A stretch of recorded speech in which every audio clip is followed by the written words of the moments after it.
Hi, if you've ever tried to replace a blade on your edger, you'll notice that when you put the wrench on the nut and try to turn it, that the shaft turns also. And to get around this, I've usually put a piece of wood or something in between the blade and the housing there and try to jam it in there so the blade stays still while I turn the nut, but it's a real hassle. A better way to do it is to use one of these. This is a Bosch impactor wrench. The other major tool brands also make similar tools.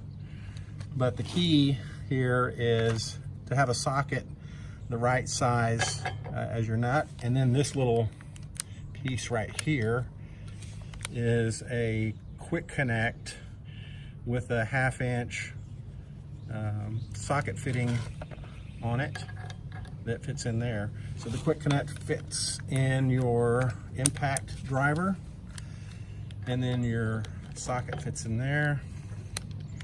Reverse it, spins the nut right off.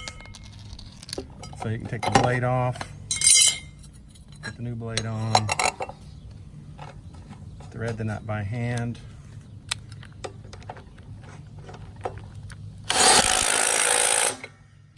Don't have to stop the shaft from moving at all. It just, the impact action keeps it from turning. I'll put a link in the description to this little adapter piece that makes this whole thing possible. Thanks.